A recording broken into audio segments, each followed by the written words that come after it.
firman-Mu Tuhan, kami beri kemampuan untuk melakukan, terlebih diberi kesanggupan untuk melakukan firman.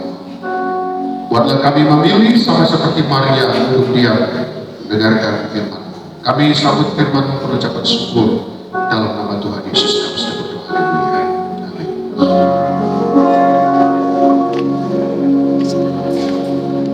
Puji Tuhan, saya terkasih, kita bersyukur buat pagi hari Tuhan berikan kesempatan untuk kita bersama-sama di tempat ini.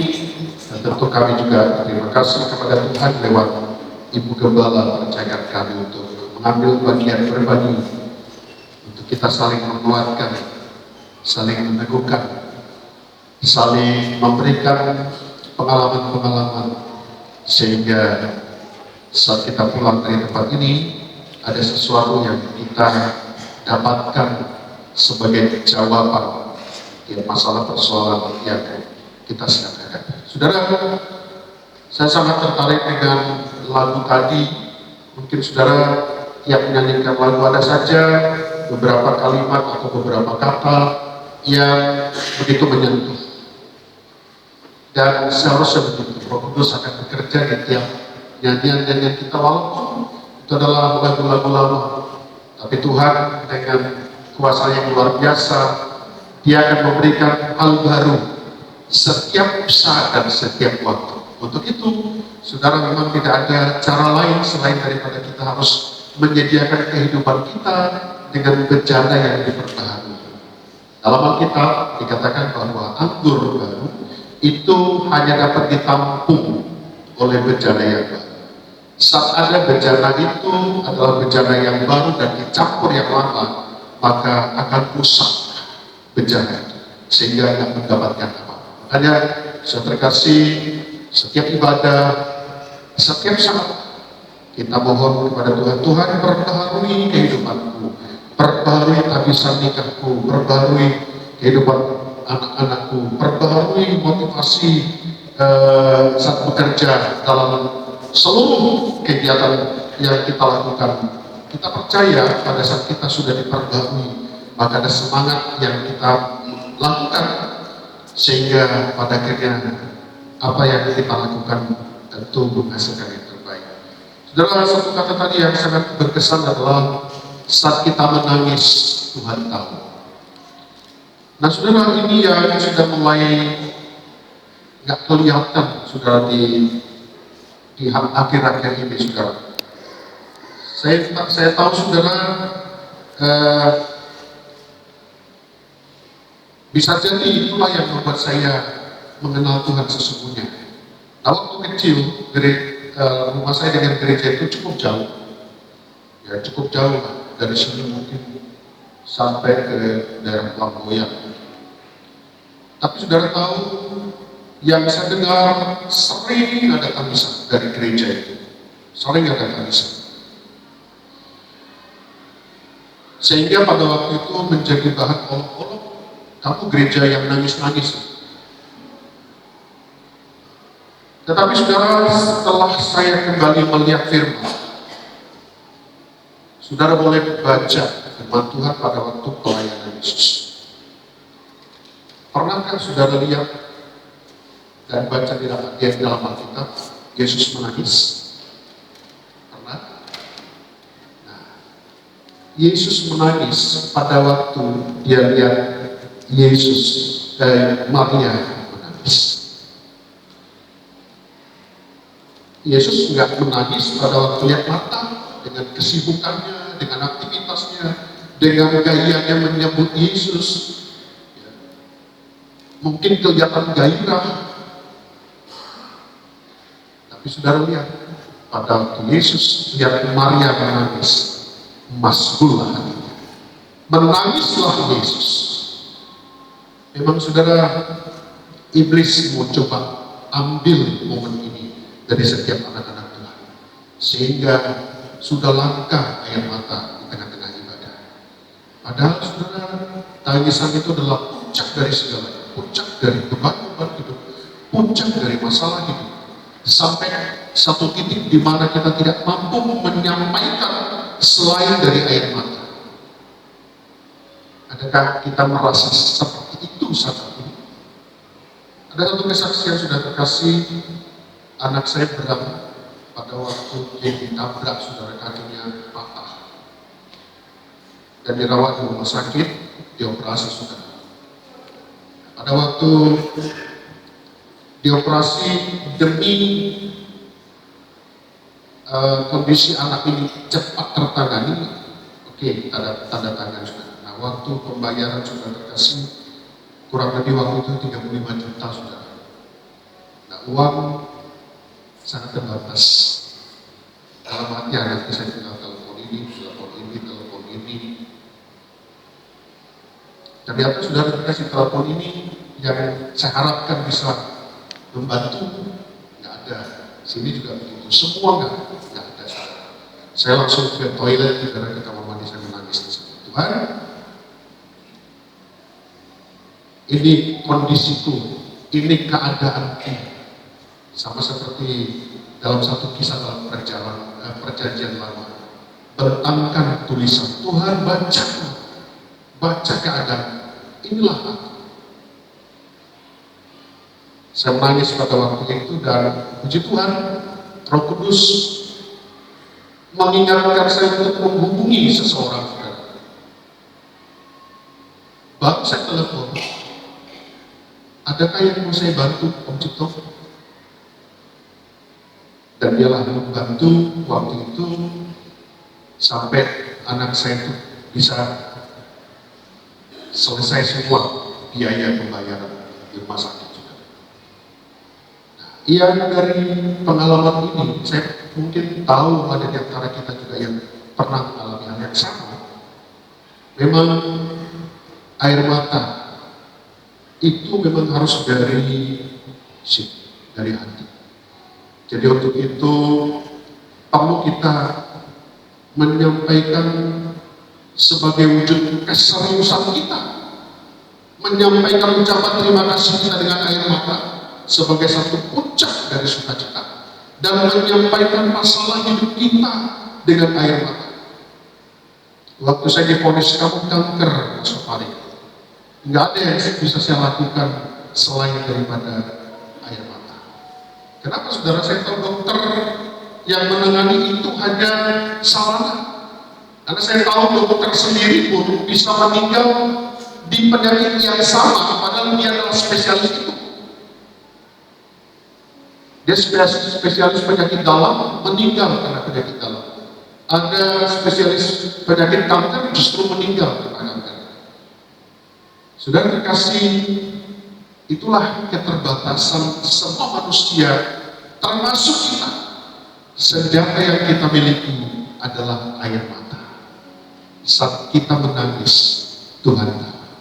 Untuk itu, saudara terkasih, mari Roh Kudus akan mengingatkan kita, dan Dia membantu kita. Dalam Alkitab dikatakan, Roh Kudus akan membantu kamu dalam keluhan yang tidak terkatakan, keluhan yang tidak terucapkan. Bayangkan kapasitas Roh Kudus membawa semua masalah, persoalan kita yang kita tidak bisa kita ungkap kepada siapa. Bersyukurlah kita punya Tuhan. Amin. Untuk itu yang harus mulai kita responi adalah apa yang dilakukan untuk kita dan apa yang kita butuhkan.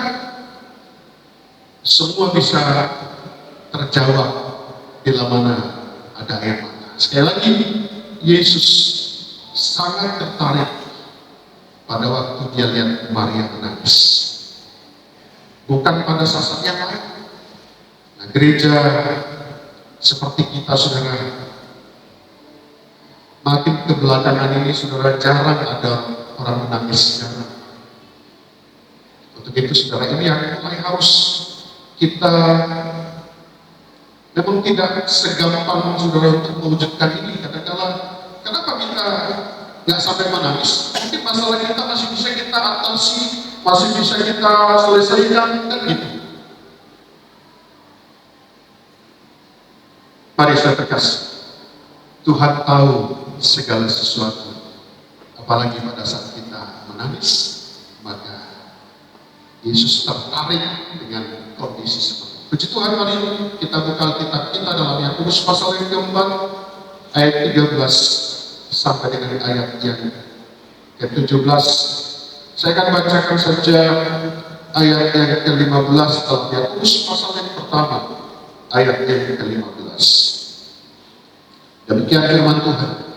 Sebenarnya kamu harus berkata, jika Tuhan menghendakinya, kami akan hidup dan berbuat ini dan itu. Belum terlambat, saudara, kita membangun atau memulai segala sesuatu dengan perencanaan yang baik, karena kita masih di awal tahun 2024, di minggu terakhir. Belum terlambat. Kenapa, saudara? Karena bicara mengenai perencanaan hidup, maka semua orang sangat pandai, saudara, dengan perencanaan hidup. Dan itu setiap hari kita lakukan. Kita rencanakan sendiri, kita lakukan sendiri, kan seperti itu.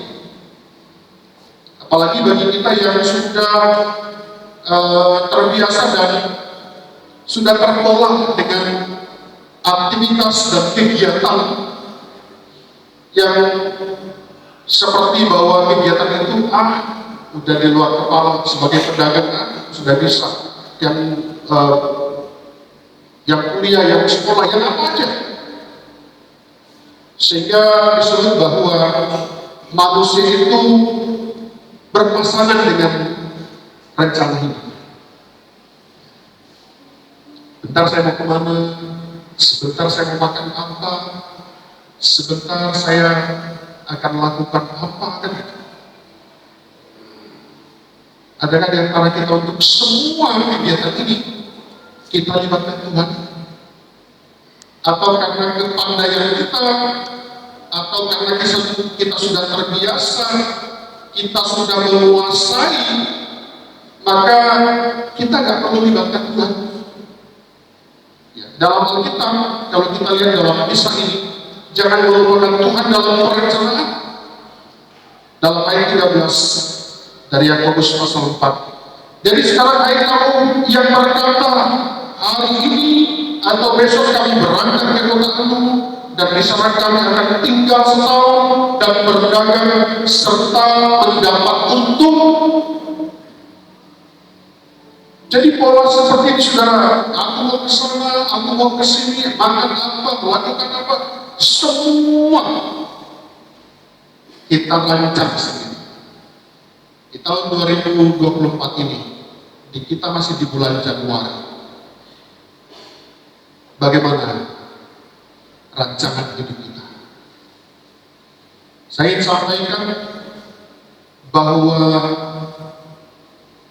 modal yang harus kita miliki untuk melangkah di tahun-tahun berikutnya nggak boleh modal asal-asalan.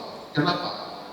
Dalam Alkitab menyampaikan bahwa pada masa-masa terakhir akan terjadi masa-masa yang sukar, masa-masa yang sulit.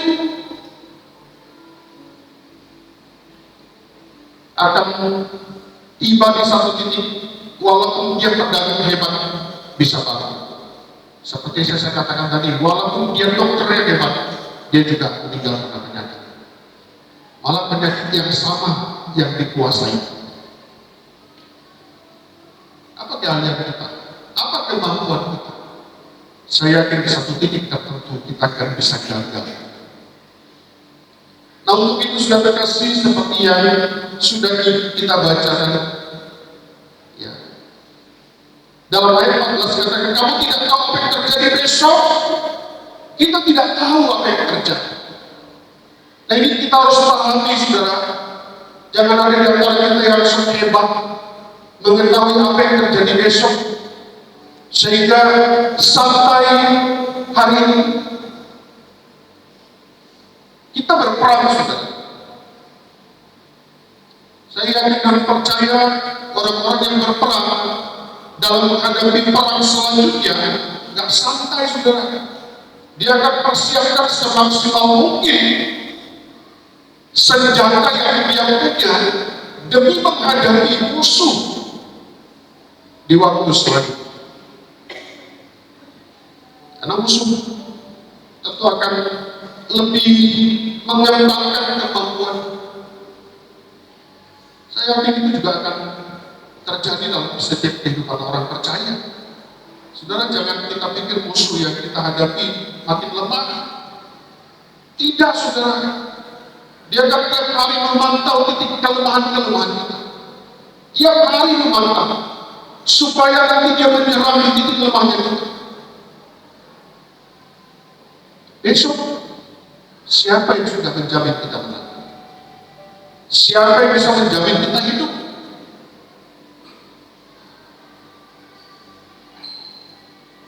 Saya sudah kasih beberapa hari minggu lalu, sedikit sedih saudara, kenapa ada murid kesayangan saya, sangat sopan, sangat baik, pinter, apalagi pinter nyanyi saudara, hebat dia nyanyi. Sabtu dia masih umur 28 tahun, saya masih ingat sering saya jodohkan sama anak saya Bram saudara, anaknya masih 28 tahun. Dan dia salah satu pegawai yang dipercaya di kantor wali kota saudara, di bagian keuangan. Tahu hari Sabtu masih beraktivitas, malamnya tidur, pagi-pagi mau dibangunkan ke gereja, sudah tidak ada saudara, meninggal.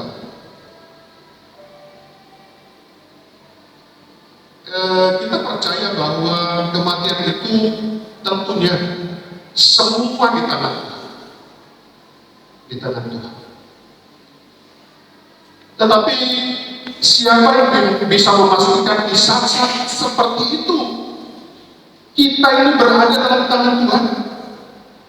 Makanya saya seringkali dalam ibadah-ibadah sakramen, pada waktu ada yang meninggal sampai kepada pemakaman, saya paling tidak berani bilang jamin sudah di dalam surga. Saya tidak bisa menyatakan itu, sebab itu bukan hak saya, tapi hak Tuhan. Karena yang tahu dia masuk surga atau tidak tentu dirinya sendiri.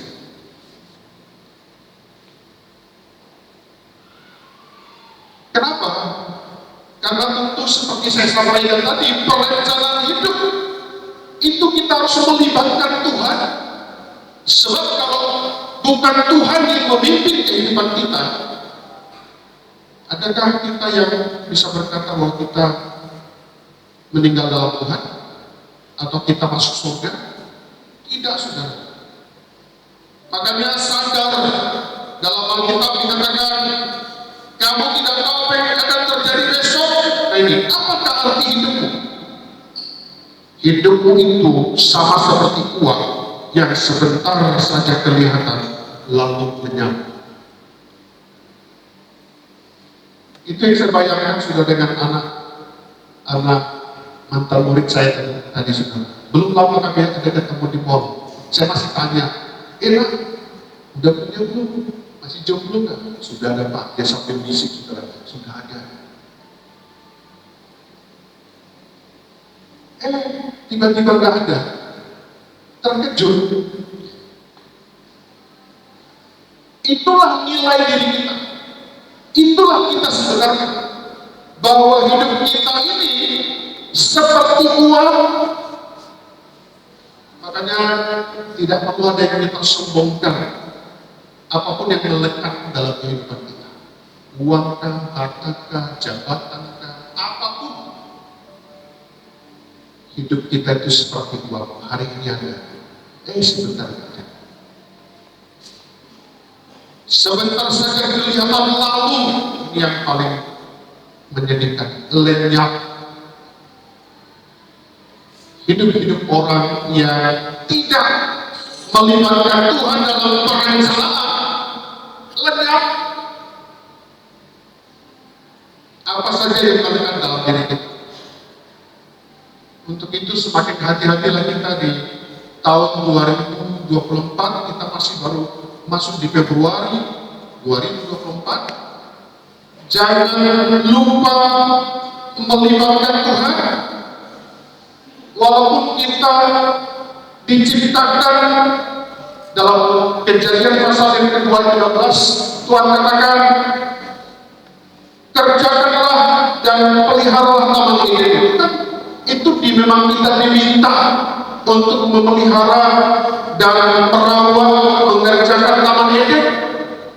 Tapi tidak semua dalam perawatan penjagaan itu merupakan sesuatu yang harus kita lakukan dengan kemauan kita. Karena ada larangan jangan ini ya.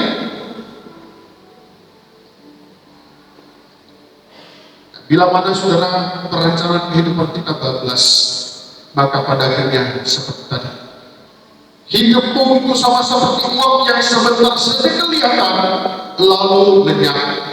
Maka saudara dalam ayat 15 ini yang harus kita terus katakan, jika Tuhan menghendakinya, kami akan hidup dan berbuat ini dan itu.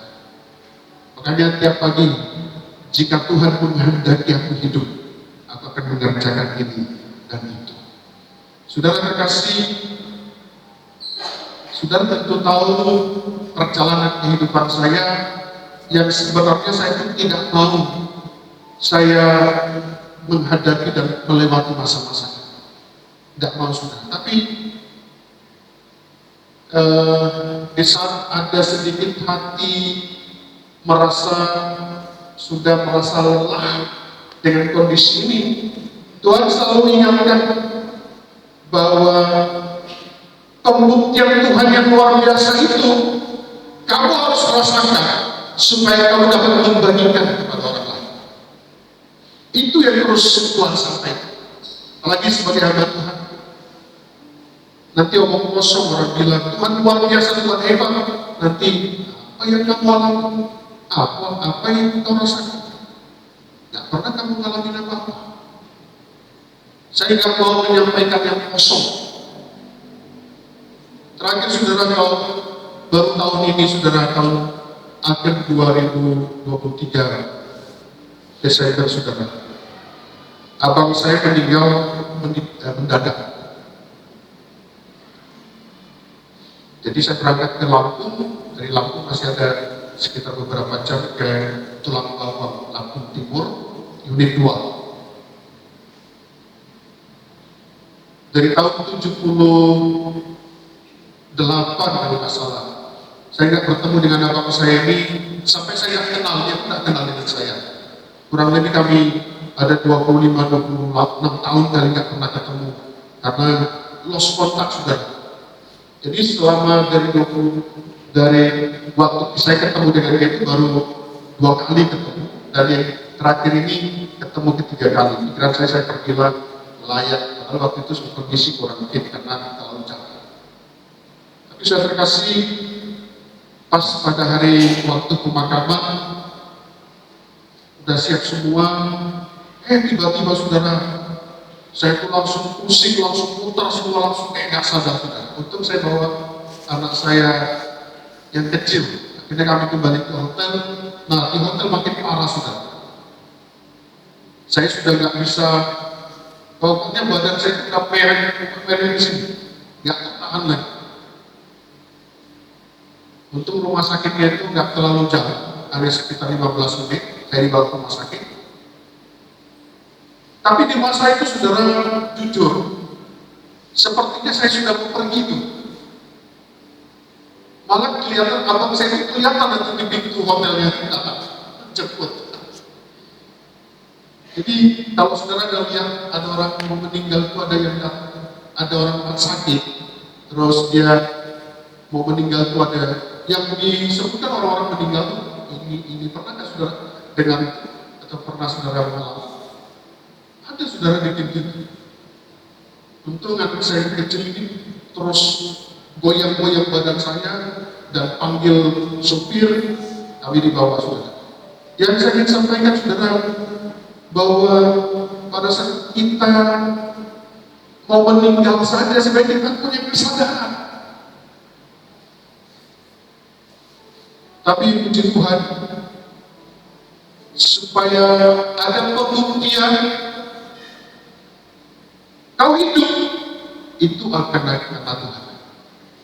Kau hidup, itu oleh karena kemurahan Tuhan. Jadi kalau ada di antara kita pada saat ini masih Tuhan biarkan hidup, itu oleh karena kemurahan. Iya. Kami 8 bersaudara, 10 bersaudara saudara, ya. Tapi yang saya ingat saudara 8 karena 2 masih kecil-kecil sudah meninggal. 6 dengan ibu saya 7 meninggalnya itu dalam posisi nggak sakit. Yang perempuan 3 posisi tidur, dengan yang satu abang saya posisi tidur. Yang satu adik saya paling bungsu umur 38 tahun duduk berdiri habis. Jadi saudara, seperti yang disampaikan oleh firman Tuhan ini, jika Tuhan menghendakinya kami akan hidup, ini yang harus terus kita perkatakan. Jika Tuhan menghendaki, aku akan hidup. Orang mungkin cap saya pendeta yang sudah sakit-sakit. Kau sakit saja. Borong penyakit. Tapi sekarang dulu saya agak sensi kalau dekat kata seperti itu sudah. Tapi sekarang sudah ada Roh Kudus yang bukan menolak ya, tapi memperkatakan, waktu aku sakit, di situ aku tahu bahwa Tuhan adalah tabib yang ajaib. Amin. Waktu aku lemah, di situ aku tahu bahwa Tuhan punya kekuatan kepadaku. Iya. Siapa yang sakit sekarang? Iblis pasti ada di sekitar kita mengintimidasi. Apalagi seperti saya penyakit kanker. Kamu umurnya sekian tahun lagi, kamu akan begini. Apalagi waktu kita di radiasi di Hasan Pinpan, wah macam-macam bentuk dari penyakit nasofaring itu mengerikan. Iblis bilang, kau akan nanti akan kayak gini, kamu akan kayak gini, kamu akan kayak gini. Tapi sampai sekarang, setiap saya doa, Tuhan telah menciptakan aku sempurna. Maka Dia akan terus memelihara kehidupanku sempurna. Itu yang terus saya perkatakan. Nah, untuk itu sudah terkasih, harus mulai kita pahami. Yang pertama apa saudara? Tuhanlah perancang terbaik dalam hidup kita. Tidak ada yang lain. Semampu apa kita merancang jalan hidup itu, satu titik tertentu bisa kita gagal di kemampuan terbaik kita. Tapi Tuhan tidak pernah gagal. Amin saudara. Amin. Dia perancang terbaik. Kenapa saudara terkasih? Dalam Mazmur 20 ayat 5, kiranya diberikannya kepadamu apa yang kau kehendaki, dan dijadikannya berhasil apa yang kau rancangkan. Jangan lupa melibatkan Tuhan. Itu yang saya perkatakan kepada anak saya Bram yang lain tadi. Tuhan merancang hidupmu, bukan mamamu, bukan papamu. Dan selama ini saudara jujur saya ingin anak saya ini oleh saya jangan sampai nganggur segala macam. Sampai dia tamat kuliah saya suruh ngajar di sini. Pokoknya seperti itu. Tapi dia akhirnya menyerah kepada rancangan Tuhan. Makanya dalam Mazmur kiranya diberikan kepadamu apa yang kau kehendaki. Apa yang Mas kehendaki? Saya bilang sama anak saya. Ternyata dari kecil dia ingin jadi dosen saudara. Dari kelas SD jadi dosen. Aku juga saya terkasih hasil tes kemarin PNS, dia lulus sudah. Haleluya. Dia nanti ditempatkan jadi dosen di Solo. Jadi saudara, Tuhan kita itu luar biasa. Pernahkah saudara memikirkan bagaimana Tuhan katakan jadi ini jadi ini jadi ini jadi. Luar biasa. Undang Dia untuk memperkatakan itu dalam hati kita, dalam hidup kita, dalam rancangan kita. Jadi ini jadi ini jadi ini jadi. Saudara tahu ginjal saya itu sebenarnya sudah nggak baik menurut dokter, tapi saya katakan baik menurut Tuhan. Amin. Saya lihat itu saudara kok disodorkan tentang ginjal saudara, orang gagal ginjal, cuci darah. Iblis itu itu tadi, kamu akan begini, kamu akan begini. Oleh ini saudara, saya tidak sabar saya periksa darah saudara. Periksa darah, pergi konsul ke dokter. Ginjal bapak bagus. Padahal saudara, ginjal saya apalagi sebelah kanan ini sudah ada pembengkakan, ada kista, sudah besar sudah. Tapi saya bersyukur bahwa oleh Roh Kudus saya tidak mau kalah dengan fakta. Faktanya begini, tapi saya lebih percaya kepada kebenaran. Amin. Kebenaran Tuhan, kau tak sembuh. Kebenaran Tuhan, waktu kau lemah di sebelah kau kuat. Sehingga pada akhirnya sudah terkasih, saudara mau lihat saya beraktivitas seperti biasa, melakukan apapun. Makanya saudara, jangan lemah kalau kita punya masalah persoalan. Bertindak. Karena Tuhan perancang yang ajaib akan memberikan kita kesempatan untuk kita melihat perancangannya dalam Yeremia 29 ayat 11, bahwa bila kita di dalam tangannya, bila kita dalam hidup kita di dalam Tuhan sebagai perancang terbaik, dikatakan aku rancangkan kepadamu bukan rancangan kecelakaan, tapi engkau akan mendapatkan rancangan hidup dan akan kubawa masuk kepada rancangan masa depan yang penuh dengan harapan. Masa depan yang cemerlang. Itu jangan hanya kalimat saudara, jangan, saya katakan kepada anak-anak saya, itu jangan hanya kalimat, harus menjadi realita. Sebab kamu itu bukan, memang saya sebagai bapak, tapi saya tidak punya tanggung jawab tetap bisa mempertahankan kamu untuk dapat ini, lakukan ini, bahkan hidupmu hanya Tuhan. Untuk itu saya terkasih bagi anak-anak muda di sini, jangan kalah dengan fakta yang penting pada saat ini kita masih nganggur. Bila mana tangan kita ada di dalam tangan Tuhan, maka Tuhan akan membawa kita menemukan masa depan yang cemerlang. Untuk itu saya terkasih sekali lagi dari ayat yang kita baca tadi, jangan lupa melibatkan Tuhan. Bagi orang-orang yang tidak mau melibatkan Tuhan, sebenarnya adalah orang-orang sombong. Sombong.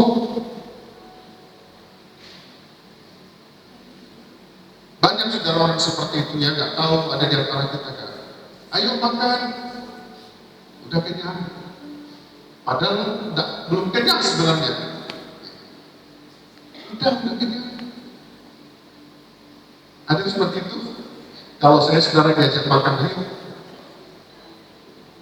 kita makan saja dalam rangka juga menghargai kembali mengajarkan gitu kan. Kecil kalau cuma melakukan ini, masa kita harus berdoa situ. Ada di antara kita yang seperti itu. Karena setiap pagi saudara ada di antara kita yang jadi guru. Karena mudah ngadapin banyak orang melakukan rutinitas yang biasa, apalagi kayak sekolah kami yang menampung juga orang-orang berkebutuhan khusus. Jadi tiap pagi saya katakan, Tuhan, saya mau melibatkan engkau untuk saya melakukan. Walaupun itu sudah 27 tahun saya lakukan sudah. Tapi saya selalu merasa bahwa saya tidak sanggup dan tidak mampu. Hanya Tuhanlah yang memberikan kemampuan dan kesanggupan. Untuk itu saya terkasih sekali lagi, mari Tuhan ingin nyata bekerja dalam kehidupan kita. Coba kita lihat beberapa ayat terakhir dalam Roma 8 ayat 28, kita baca bersama-sama. Apapun masalah persoalan yang kita hadapi, maka bila kita melibatkan Tuhan sebagai perancang yang terbaik, maka kita akan menyatakan seperti apa yang disampaikan dalam kitab Roma pasal 8 ayat yang ke-28. Kita baca bersama-sama. 1, 2, 3. Kita tahu sekarang bahwa Allah turut bekerja dalam segala sesuatu mendatangkan kebaikan bagi mereka yang mengasihi Dia, yaitu bagi mereka yang terpanggil sesuai rencana Allah. Amin. Segala sesuatu, aku tahu sekarang Allah turut bekerja dalam segala sesuatu Haleluya. dalam mendatangkan kebaikan. Jadi saya rasa Tuhan izinkan seperti ini, tapi mendatangkan kebaikan bagi saya. Amsal 27 ayat pertama kita baca ini. Supaya kita terus melibatkan Tuhan dalam kehidupan kita.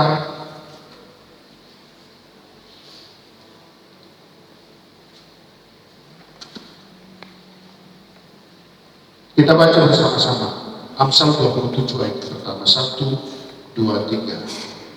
Janganlah memuji diri karena hari esok, karena engkau tidak tahu apa yang akan terjadi.